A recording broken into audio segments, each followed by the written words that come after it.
Good morning, everyone. Welcome to Unity Spiritual Center of Windsor, and welcome to all those here today and all of those who are joining us online. My name is Linda, and this is Reverend David, who's our speaker today, and who also is the co-host today. Okay. So whatever your faith background, your race, gender, sexual orientation, age, or ability, you are welcome here. We come together to encourage and to support one another in our individual spiritual journeys. So wherever you are and wherever you are in the process, we are glad that you joined us today. I would like to introduce our music team today. Michael on the piano, Angelica, our soloist, and Julie on our guitar. Thank you for coming. And I'm so very happy to have Linda up here platforming with us today. So thank you so much, Linda. Appreciate it. Yeah. So let's do as we always do as we open. Let's open in prayer. So I do invite you to just take a moment to center yourself. Take a moment to feel the presence of Spirit. We let go of all the thoughts that we had of things that we need to do. We let those go. We let go of any thoughts that we had that happened earlier. So we're here, fully present. And in this present moment, we are connected, and we feel that connection, not only with each other, but with Spirit and with all of life. So in this feeling of connection, in this feeling of peace, because there is that peace that is at the very core of our being. So in that feeling of peace and that feeling of connection, we open our hearts and we open our minds to the presence of Spirit, to the wisdom of Spirit, to the guidance of Spirit, to the joy of Spirit. So we, with gratitude, say thank you, loving Holy Spirit, for this day and for what it is to be bringing for us. And so it is. Amen. Thank you. Today I would like to introduce our prayer chaplain, Monica John. There she is. Thank you, Monica. Monica will be able to, she's going to be upstairs in the prayer room after the service for anyone who would like to have her support.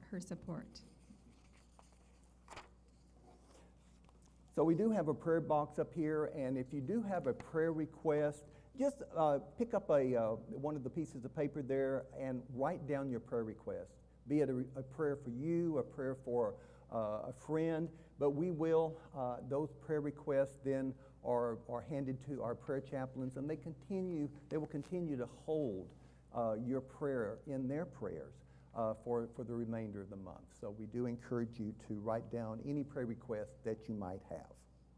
And this is a reminder, everyone, that there is an online 24/7 prayer support for Silent Unity.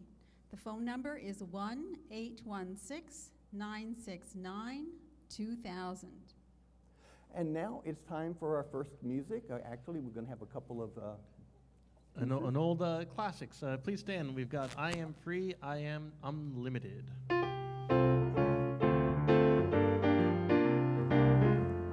There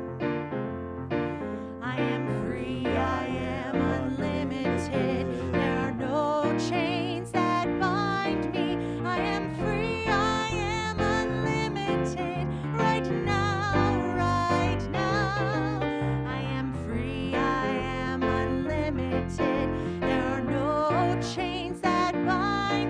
I am free.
slow it down with The Power of Now.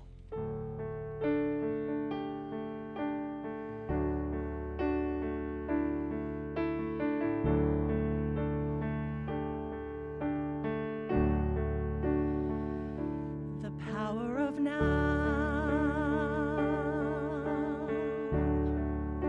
is always present, nowhere to be. Is where you are. The power of now flows oh so gracefully.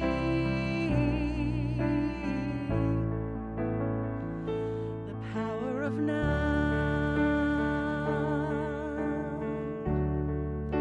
is always perfect, nothing to be than who you are. The power of now flows oh so easily.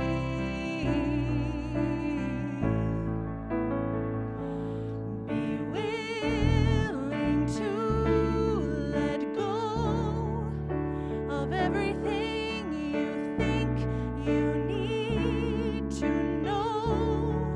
Oh, be strong enough to let go of everything you think you need to control.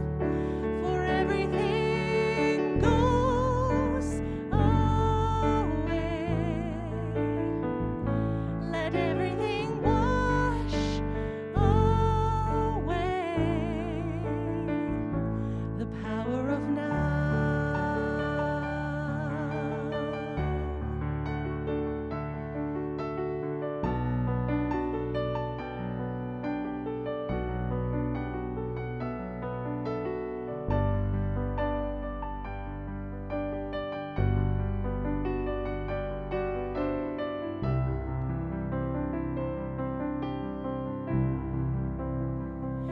The power of now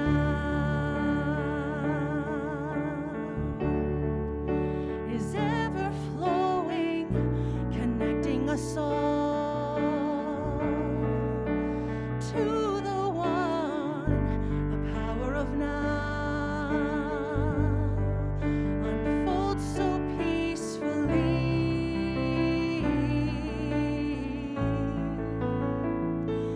Be willing to let go of everything you think you need to know. Oh, be strong enough to let go of everything you think you need to control. For everything goes away. Let everything wash away. The power of now.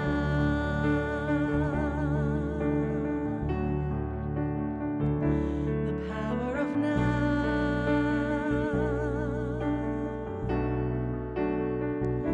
The power of now.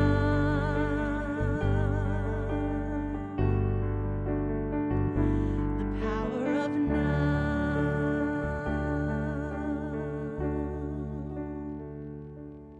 Thank you, and you may be seated.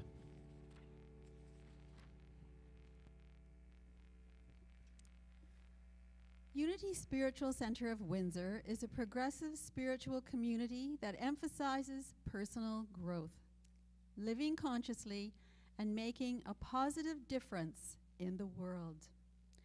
As part of New Thought and the worldwide unity movement, we strive to be compassionate, inclusive, open-minded, service-oriented, abundant, and spirit-filled.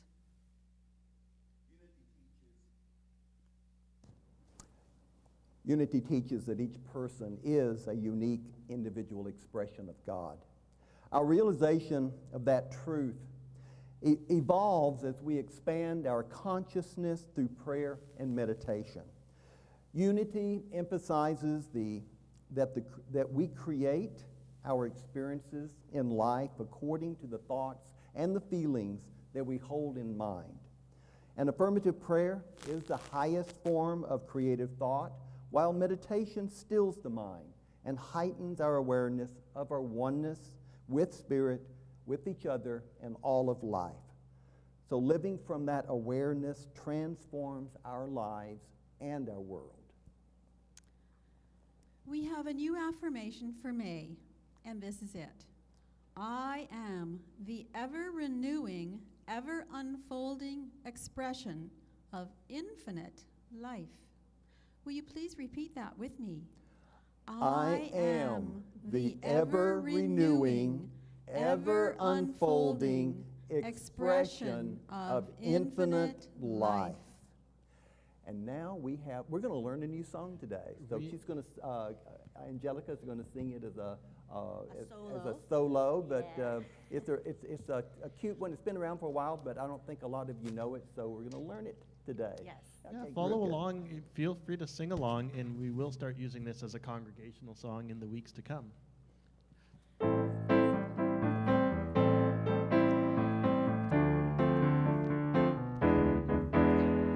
I am the thinker who thinks the thought that changes things that shape my life. I am the thinker who thinks the thought I have the power to change my life. I am the thinker who thinks the thought that changes things that shape my life. I am the thinker who thinks the thought I have the power to change my life. If you ask me who am I am wisdom, I am light, I am more than meets the eye, I cannot be defined.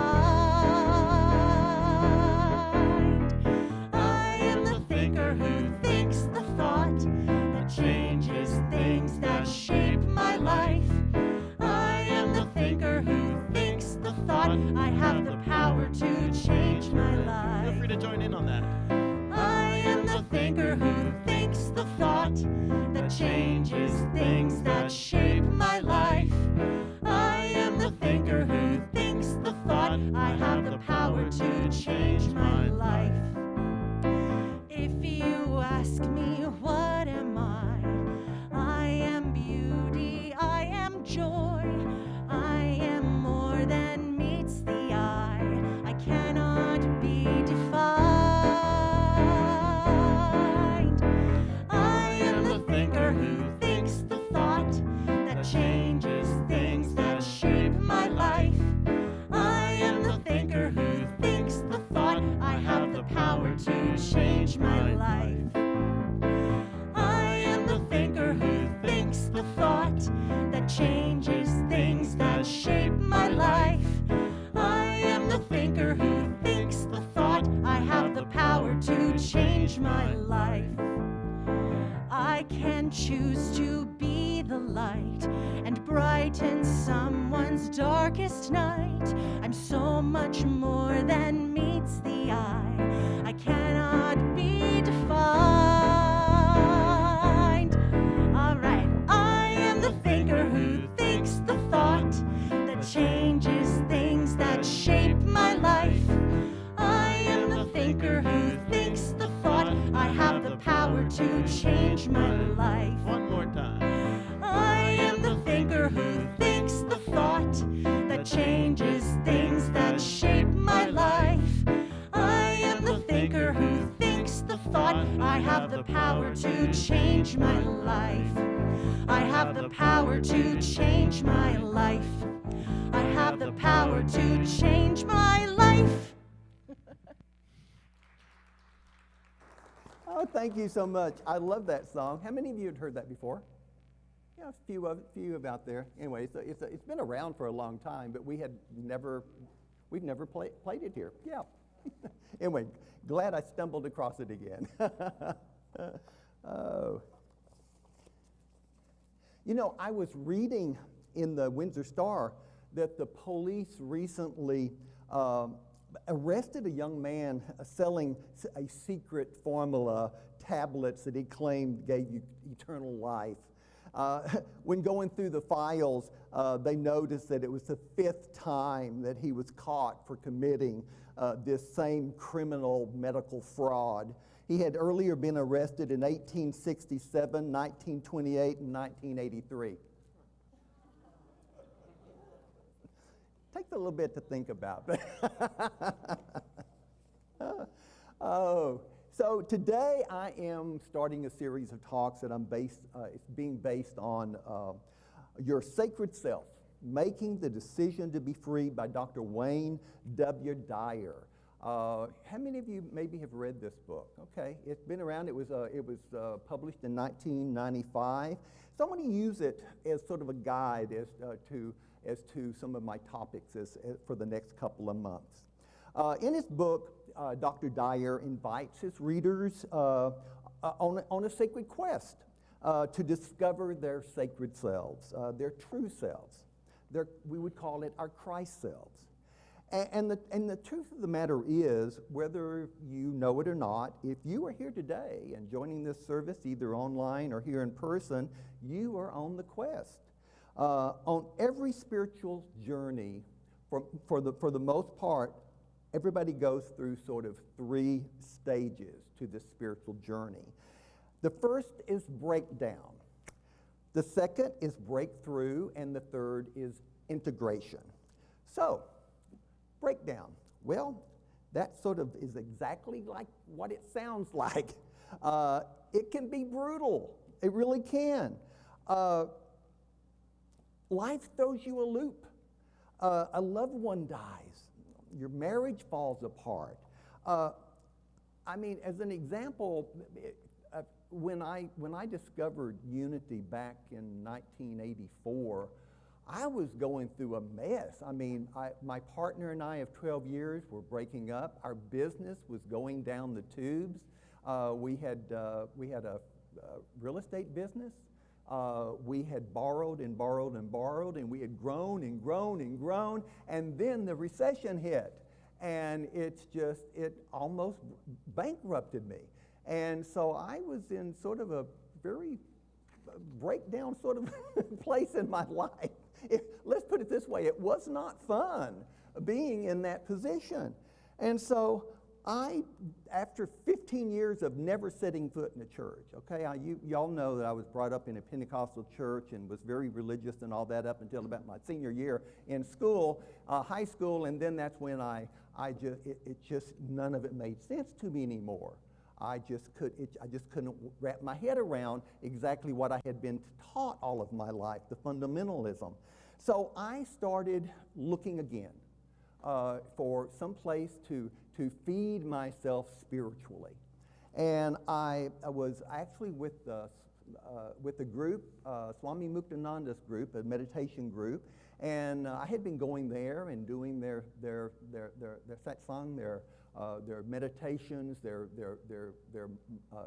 doing their chants, and I really enjoyed it. It was really great, and had a wonderful time and uplifting time.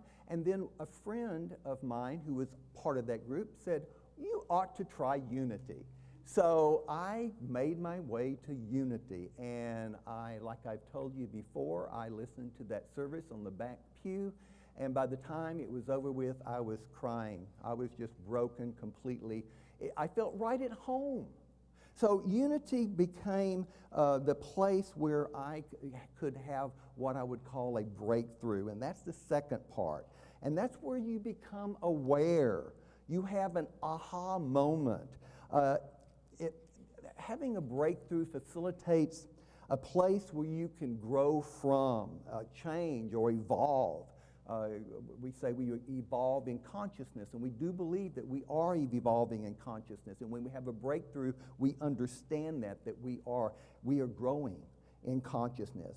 We begin to recognize and tap into our higher power, and some of us call it God. We realize that there's something more to life. And so we begin to see the bigger picture. So the breakdown was definitely not fun, but with the breakthrough, you understand it. It becomes the catalyst that can help you move forward in your life. And it might even feel like a divine intervention. And sometimes it's just an understanding of how the things in your life have unfolded the way they did.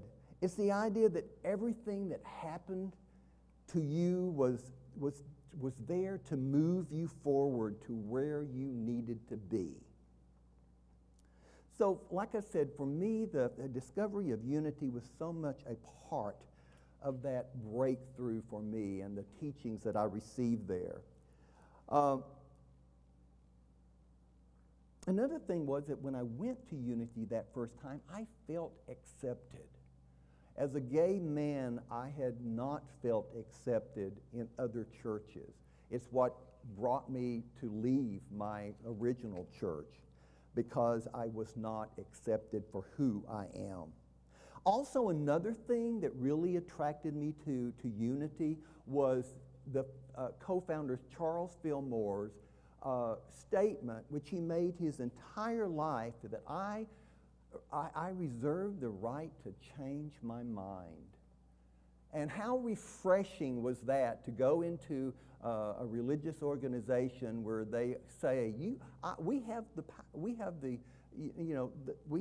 opportunity, we reserve the right to change our minds.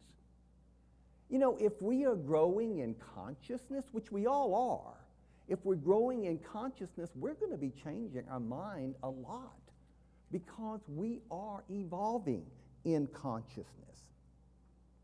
So this third stage is integration.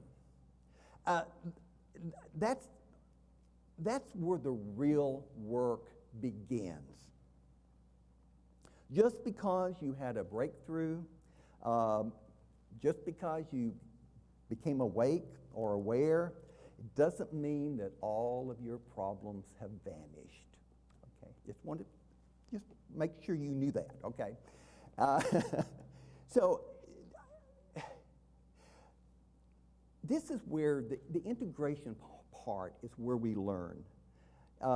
This is where we learn to learn our different spiritual practices and learn to put them into effect and put them into work in our lives. Self-inquiry is one of those tools also that we can use. And self-inquiry involves a willingness to courageously challenge our beliefs, convictions, and perceptions of what's true in order for us to grow. And self-inquiry also presupposes that we don't see the world as it is. We see the world as we are.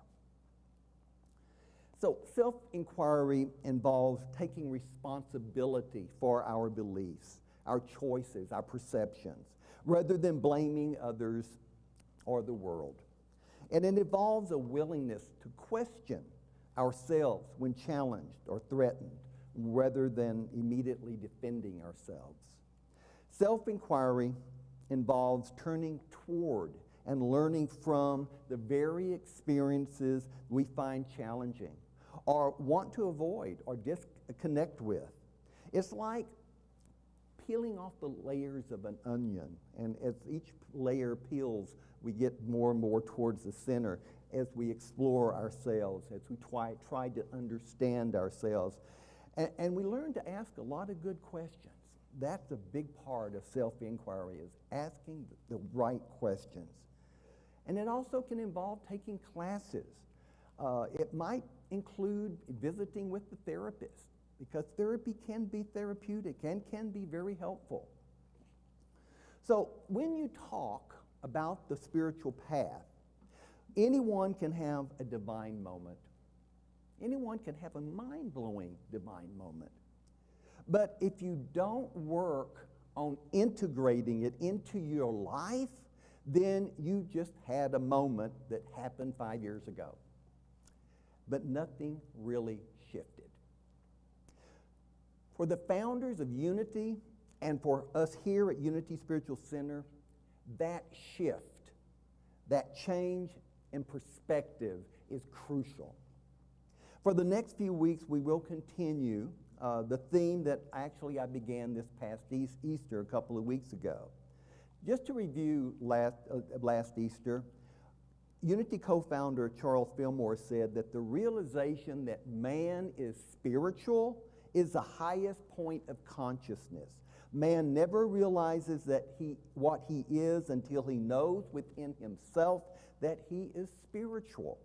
This, he said, is the resurrection, the conscious knowledge that I am a spiritual being, and that all things are in essence spiritual. This is what we need to awaken to, this understanding that we are, first and foremost, spiritual beings. So Charles Fillmore saw the resurrection as an ongoing process, not a once and for all accomplishment. And for Fillmore, the resurrection experience can be a daily one for any person who is seriously committed to spirit. But a daily resurrection requires a daily dying to our old ways of being and our old ways of thinking. For Fillmore, you cannot have a resurrection without a crucifixion. In his book, Revealing Word, Fillmore gives a metaphysical definition of crucifixion as crossing out in consciousness, the crossing out in consciousness of errors that have become fixed states of mind, the surrender or death of the whole personality, or what we would call the ego, in order that the Christ mind may be expressed in all of its fullness. The crucifixion of Jesus represents the wiping of personality out of consciousness. We deny the human self so that we may attain the immortal. We dissolve the thought of the physical body so that we may realize the spiritual body. If you really listen to these words of Fillmore, he is not talking about developing a healthy ego, but a complete letting go of it, crossing it out so that the Christ mind may be expressed in all of its fullness. The ego is part of us. The ego is necessary, but it is not meant to be our masters. It is meant to be our servants. Jesus was very clear that we cannot serve two masters, our ego and our spiritual self.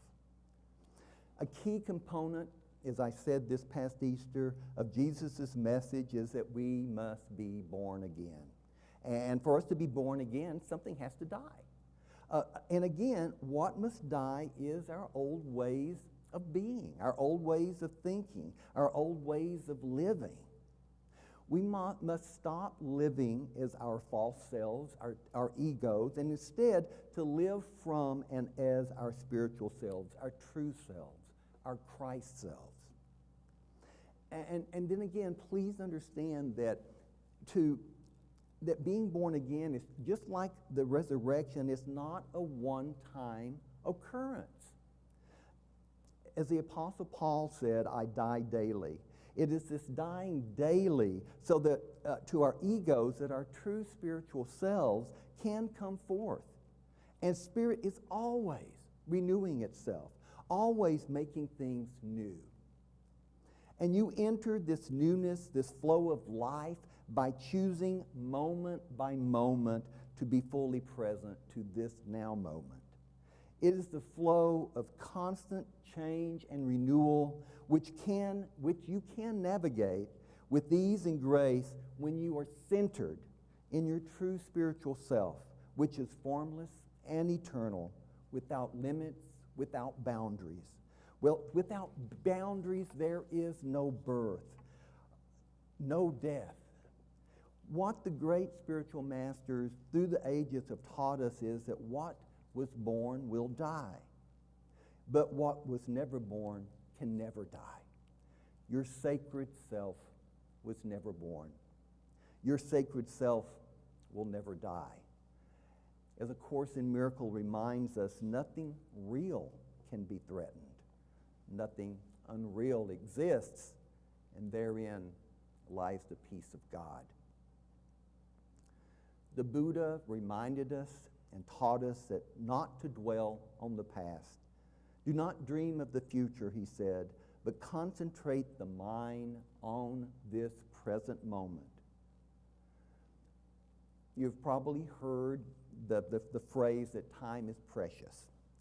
But according to Eckhart Tolle, time isn't precious at all, because time is an illusion. What you perceive as precious is not time, but the one point that is out of time, the now.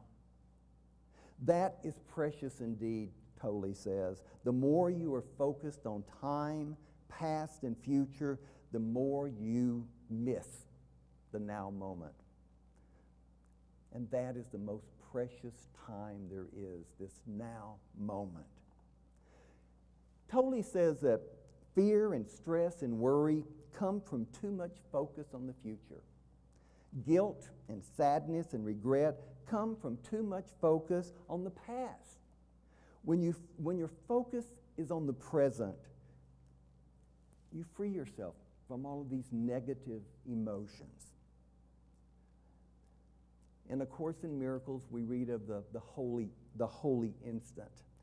And the holy instant is described as a moment in which we temporarily set aside the past and enter into the timeless present, in which we momentarily transcend identification with illusions and recognize what is real.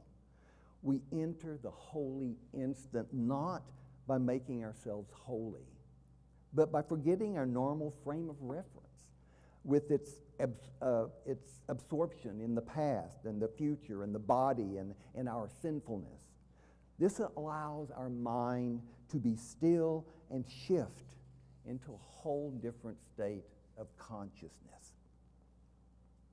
So Tolle encourages us to realize deeply that the present moment is all we have, and for us to make the now the primary focus of our life. Tolle writes that the moment you enter the now with your attention, you realize that life is sacred. When you are fully present to the moment, you truly can see the beauty that is there for us to see in nature. The beauty that you can actually see in people when you truly look at them and are fully present to them. Tolle says there is a sacredness to everything you perceive when you are present. The more you live in the now, the more you sense the simple yet profound joy of being and the sacredness of all life. You know, over 800 years ago, another Eckhart we know about, which was a 13th century priest and mystic, Meister Eckhart, he wrote similar to the same thing. He says, there exists only the present instant, a now which always and without end is itself new. There is no yesterday, there is no tomorrow, but only now, as it was 1,000 years ago, and as it will be 1,000 years hence. In A Course in Miracles, we read, the journey to God is merely the awakening of the knowledge of where you always are and what you are forever. It is a journey without distance to a goal that has never changed. So Tolle again tells us that the only thing that is ultimately real about your present journey is the step that you are taking at this very moment. That is the only thing that is truly real. And that is all that ever will be real, is this moment that step that you're taking each and every moment. So Tolle goes on to say that your outer journey may contain 1,000,000 steps, but your inner journey only has one, the step that you're taking right now. So here at Unity Spiritual Center Windsor, we teach that we are spiritual beings having a human experience. And if you've been with us for any length of time, you probably say that, yes, you believe that. But the truth of the matter is, you can believe anything you want.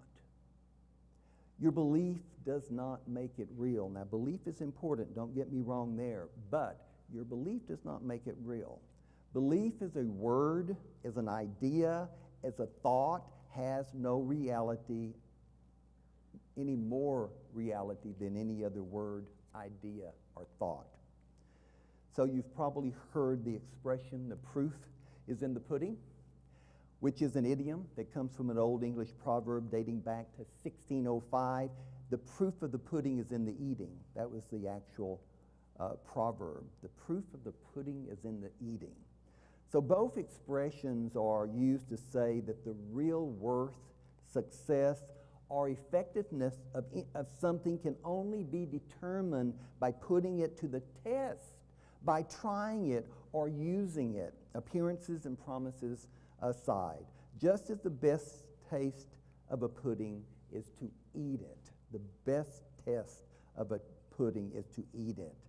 So we teach truth principles here, and the statements that we are spiritual beings having a human experience is true, but has no effect whatsoever unless we put that truth into action.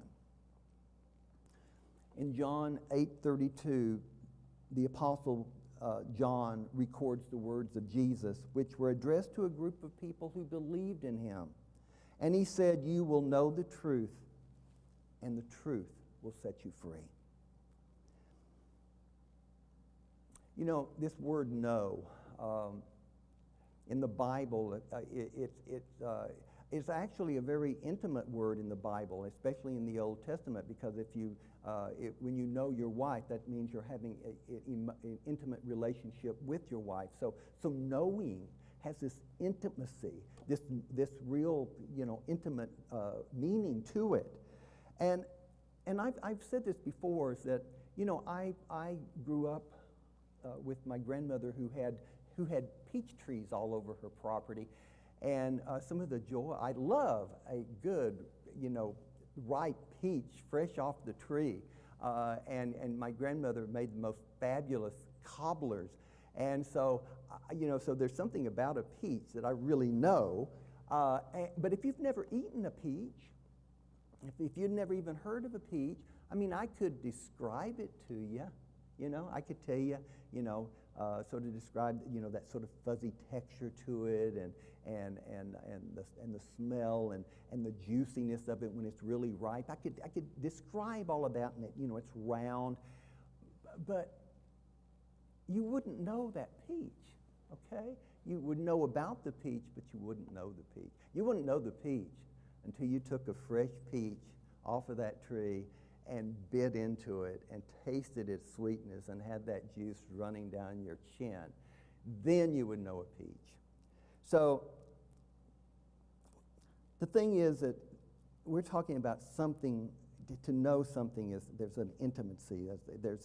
It's not believing it, okay? It's not hearing it and believing it. It's about really knowing it, experiencing it, and putting it to work. And Jesus, the whole phrase there was, this is what it said. He said, "You shall know the truth, and the truth will set you free." But this is what the whole verse says. He says, "If you continue in my word, you are truly my disciples, and you will know the truth." So if you continue in my word, you will know the truth, and the truth will make you free. In other words, what Jesus was saying here is that if you use the truth, if you put the truth into action by continuing to follow my teachings and doing the things that I've told you to do, then you are truly my disciples. And what did he teach us to do? He taught us to love. He taught us to forgive. He taught us to be of service. Unity co-founders Fillmore understood this and wisely noted that the truth you know is the truth you use. Otherwise, it is only theory, and there is no power to change your life. We have to use the truth we know. So the truth principles we teach here can absolutely change your life, but only if they are put into practice. So I'm going to invite you for the next few months here to join us, because we're really going to explore this truth that sets you free. We're going to explore your sacred self and making that decision to be free and what that involves. And we're going to learn to put our principles into practice as we journey on this sacred journey together, and where we learn to triumph over our egos and learn to identify with that truth of who we are. And we'll learn how to master the keys of our higher awareness, which allows us to do just that, to triumph over our ego identities. And then and only then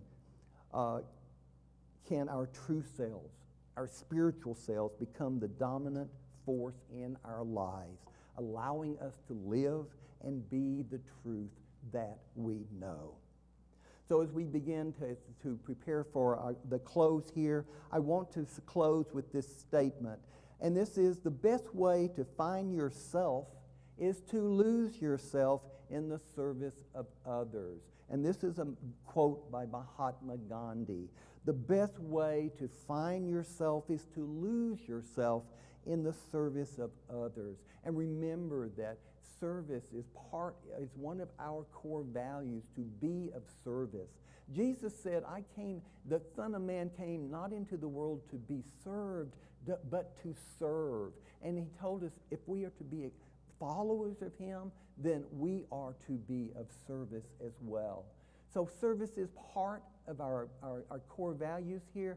So let us go out and let us find ways to be of service in our communities, and come back and ask us to join you, because that is what we want to do. Now that the pandemic is gotten over for the most part, we need to get out and be of service. We need to get out into the community. So that's what I'm inviting you to do at this time. So let's go ahead, and we're going to sing The Power of Now, just like one verse, and let's just relax and prepare ourselves for our meditation.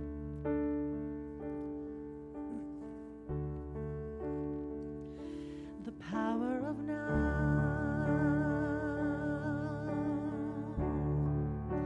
is always present, nowhere to be. Is where you are. The power of now flows oh so gracefully.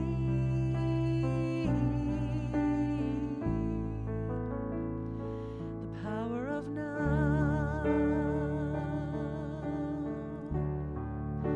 is always perfect, nothing to be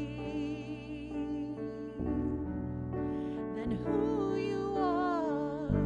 The power of now flows oh so easily.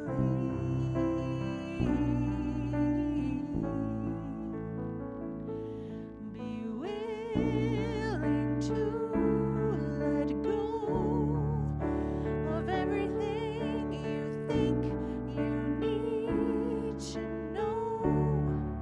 Oh, be strong enough to let go of everything you think you need to control. For everything goes away. Let everything wash away.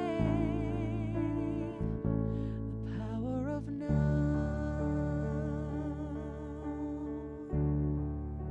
So I do invite you to just bring your attention completely, totally to this now moment. It is this now moment where we find our power. It is this now moment where we experience God, or that highest power, by whatever name that we call it. It can only be experienced in this now moment. So in this now moment, we are allowing ourselves to just rest in that moment, this moment, open and receptive to whatever it is that is ours to learn. Whatever is ours to feel, whatever is ours to understand, we open to that, this now moment, where all of the wisdom that we need resides. So we open ourselves to that wisdom. And we open ourselves to that peace beyond understanding that lies at our very core. It lies within us. So we can tap into that peace any now moment. We can tap into that. So we tap into that right now. Opening ourselves to the truth of who we are.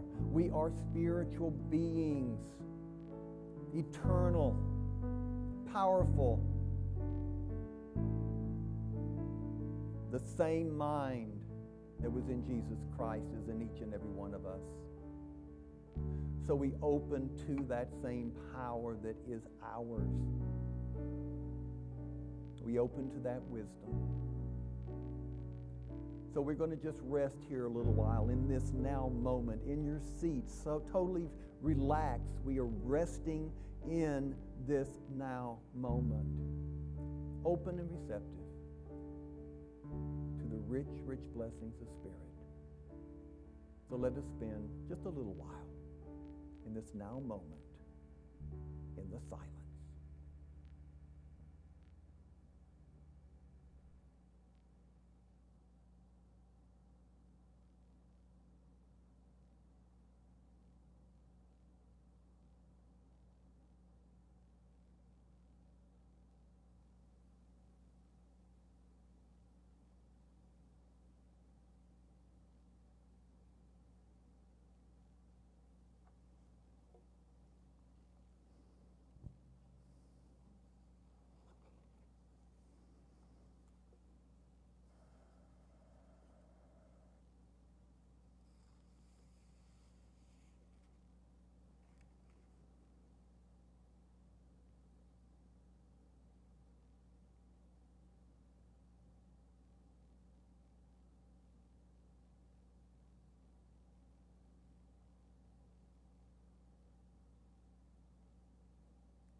So we allow ourselves to feel this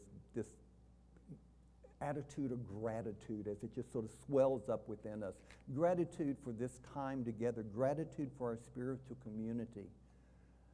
Gratitude that we live in Canada. Gratitude that we are able to gather freely like this.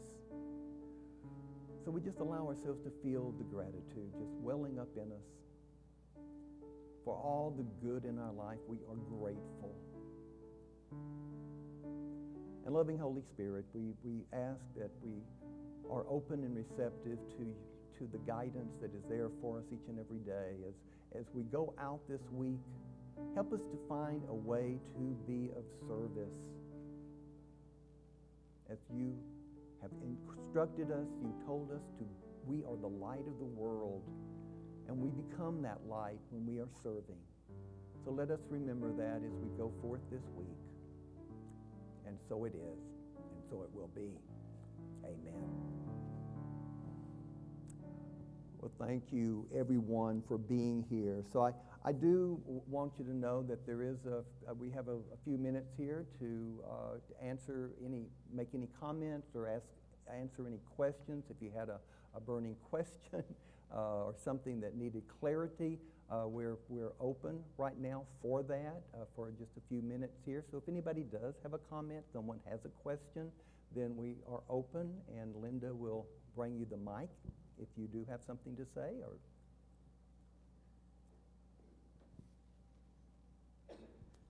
Hi, Reverend David. I just want to thank you for that. Everything that you said today just all came together so perfectly for me. So thank you for that. Reminding me about the moment and not the past and the future. So thanks. Thank you. Good. Good. Rose?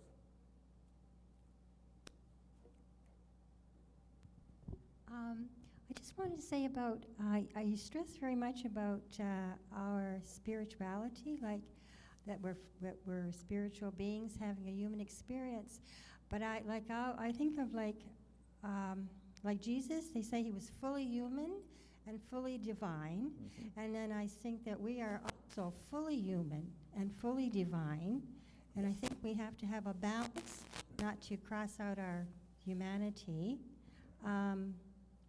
but to, it's our sacred humanness, as well as our spiritual sacredness also.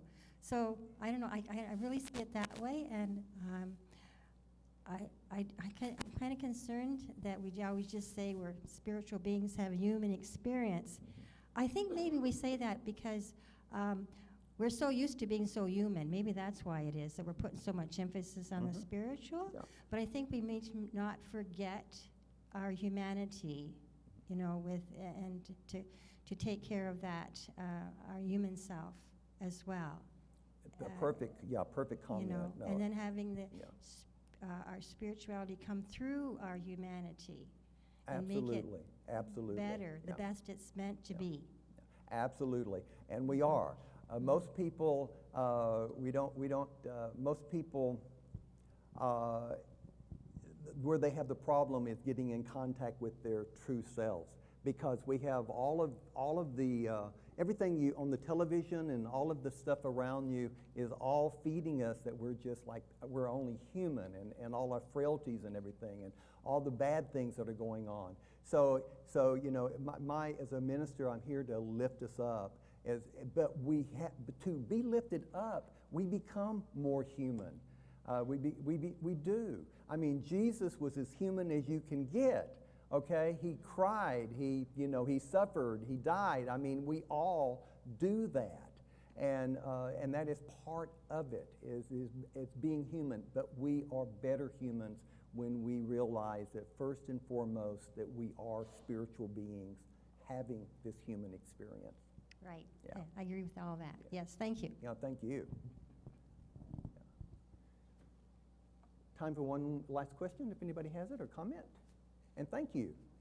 So I always like to, if when we have a chance to offer people to make comments. And Rose, thank you. That was a very right on.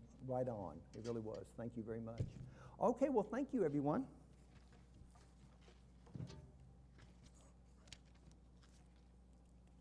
And thank you, Reverend David. That was just a wonderful talk. Thank you for providing us with those 3 steps of choosing freedom. And I think the thing that I'm taking away with me today is the power of now, and how important and how precious it is. That time isn't precious, the now moment is precious. So thank you for that. I would also like to thank our music team today. I don't see Michael anywhere. But anyway. He had to step out. He has another gig. Yeah, but thank you so much, Angelica, and thank you so much, Judy, for being on the guitar. We appreciate your wonderful, wonderful music. And thank Liam for being working, and thank Donna for doing our PowerPoint. Thank you, Donna. Appreciate it. Okay. So at this time, let us take to heart our vision, our mission, and statement of being, which is shown on the screen. We have a global vision. Will you please speak it with me? Our Our vision is a world powerfully transformed through the growing movement of shared spiritual awakening. And we have a sacred mission. Will you say it with me? We inspire and empower spiritual growth to awaken us and transform the world. And we have a personal statement of being. Will you please say that with me? I Am a dynamic center of the Christ light, mighty to unfold my good and radiate that good to all. And we have a few announcements today. Please check out our new website that Carol DeGrado and Liam have designed for us.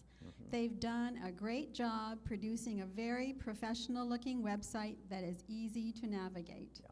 Check it, check it or our weekly newsletter for all the new upcoming classes and spirit groups beginning in May.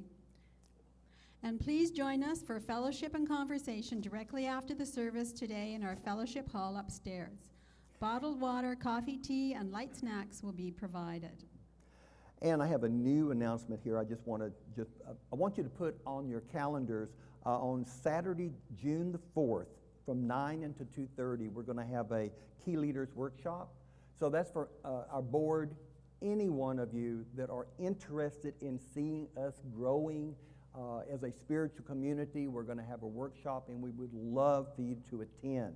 So we'll be giving out more details later, but for some people, you need to get things on your calendar in advance. So Saturday the 4th, June the 4th, from 9 until 2:30. Also, we are hosting bingo at All-Star Bingo, and we have the dates. You can find them also in a newsletter. We do need volunteers, and this volunteering that we're doing for the bingo All-Star Gaming Center has really been helping us a lot financially.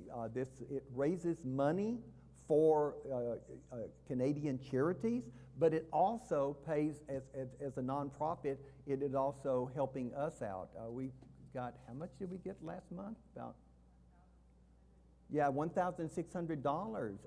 And that pays our rents, folks. So, but we do need people to volunteer. It's simple, it's online training to do it, and it's fun. And so if you're interested, please see Donna over here, and she will fill you in. But we are looking for people to volunteer on these dates during May. Mariette is organizing painting parties to freshen up some of our walls upstairs.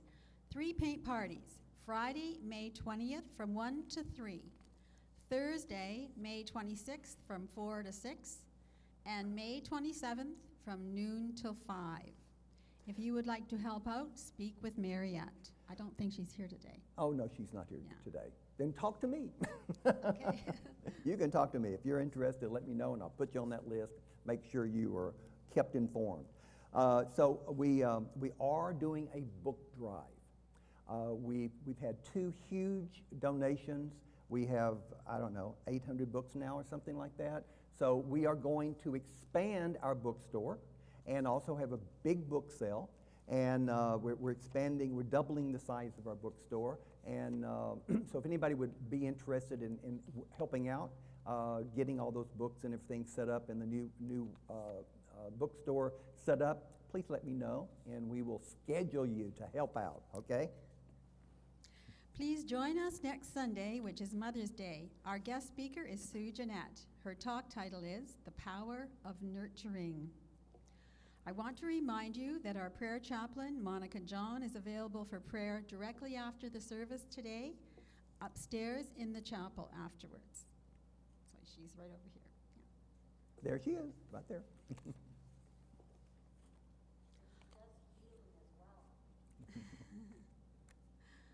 All of our classes, programs, and services are made possible by your generous donations. Our heartfelt thanks for your continuous support. We've created many easy ways to donate, which you can find on our website.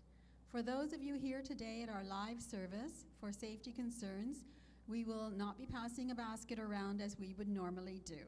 But we do have a offering box right over here at the foyer as you come in. So as you leave, there's a box there for your offerings, for your love offerings. And thank you so much. You are the ones that make us all possible. It's your donations and love offerings. So thank you so much. We invite you now to stand up and let's open our hearts and minds in gratitude as we close by speaking out loud or to yourselves the love offering prayer, which will be followed by the peace song and closing with the prayer for protection. So first is our love offering prayer. Divine love in me and through me blesses and multiplies all that I am, all that I have, all that I give, and all that I receive. Thank you, God.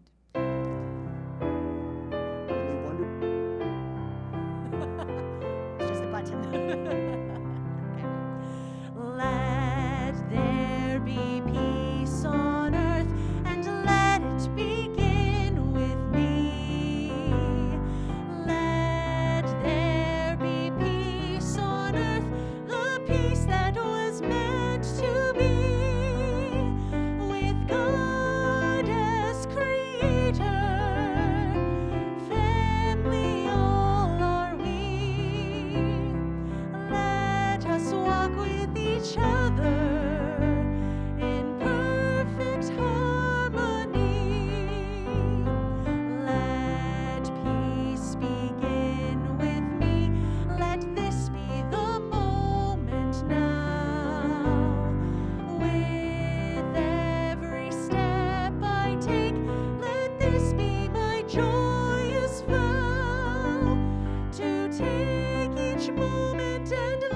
moment